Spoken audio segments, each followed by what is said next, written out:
We're getting fatter. We've all seen the headlines and statistics. Over half of all adults are overweight. And depending where in the world you live, anywhere from 5 to 35% of people are obese. They're sobering statistics. And if you or your little one is one of the statistics, it's alarming, because being overweight is just the beginning. Yes, you don't look terribly good, but that's not really the biggest issue. It's the bad body chemistry that typically, not always, comes with being fat that is the real problem. Sooner or later, those extra pounds create a myriad of health problems, and these impact quality of life as well as quantity of life. Now, the standard explanation for this problem is we're eating too much and moving too little. The obesity epidemic is not just a human problem. This is what a group of researchers from around the US discovered when they systematically weighed up the changes in weight across the years of 20,000 middle-aged animals living among us. Join us for this episode of Better Body Chemistry TV as we find out more about the extent of the obesity epidemic. Better Body Chemistry TV is brought to you by Dr. Sandy, a scientist turned gremlin buster, helping you battle sugar gremlins, heifer lumps, and other health horribles through better body chemistry. Remember, small things can make a big difference to your health. The team delved into the weight status of primates living in several research colonies dotted around the USA. They found that macaques had on average become 7.7% heavier each decade, and the decades extended from the 1970s to the 2000s. They found that chimpanzees had a 33.6% increase in weight per decade. Yikes! These guys are our closest relatives. The same pattern emerged for marmosets and vervet monkeys. None of our relatives managed to retain their good figures across the years. None. How could this be?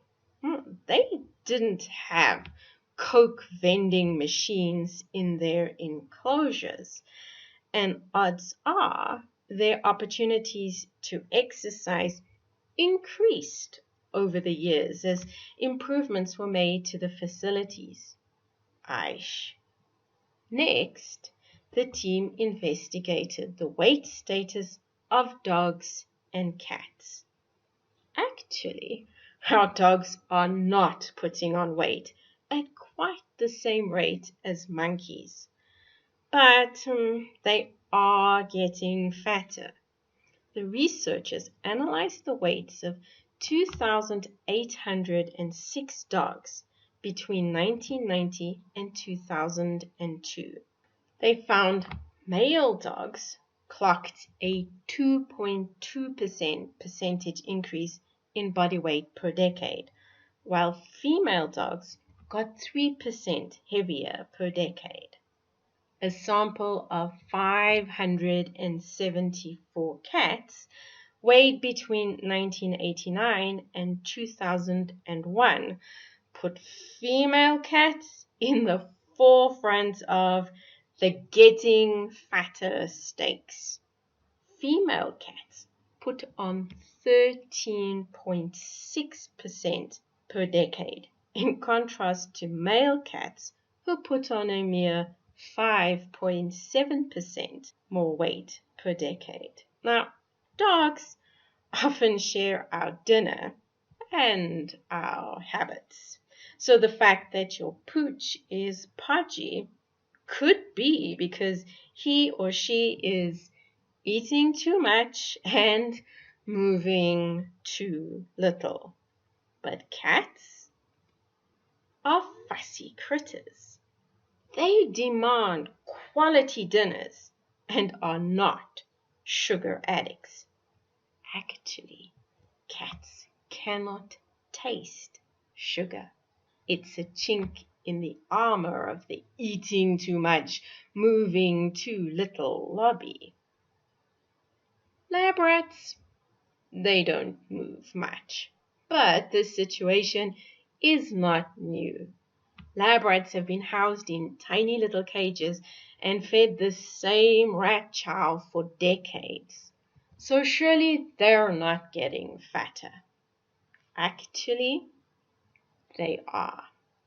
The researchers pulled 106 rat studies and 93 mouse studies and found mice were 12.46% fatter per decade, and rats were 3.37% fatter per decade.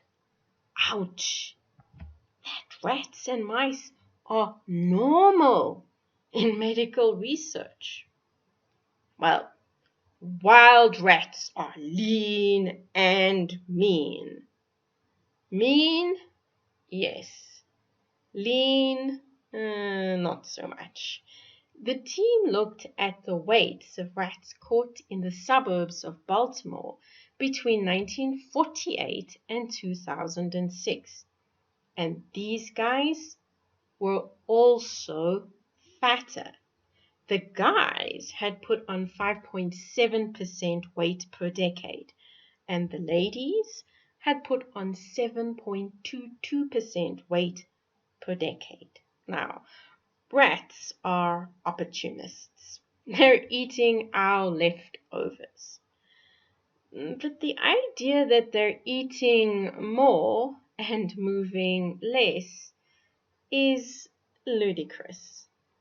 Time to admit there is more to obesity than eating more and moving less.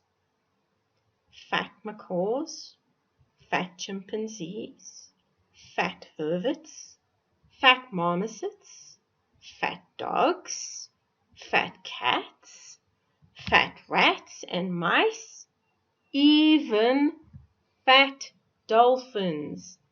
The obesity epidemic is happening to the mammalian species we share our world with.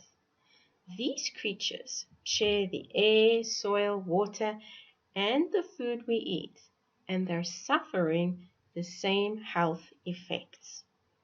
The big question is, what in the environment is driving or contributing to the obesity epidemic? And more importantly, how can we stop it? While we wait for the answers, if you're battling the bulge, candy flossing will help.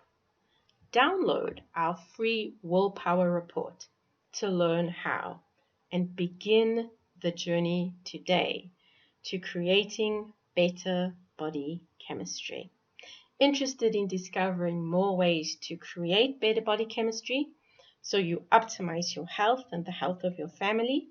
Visit our website at www.betterbodychemistry.com. Browse our library or enroll in one of our courses or programs.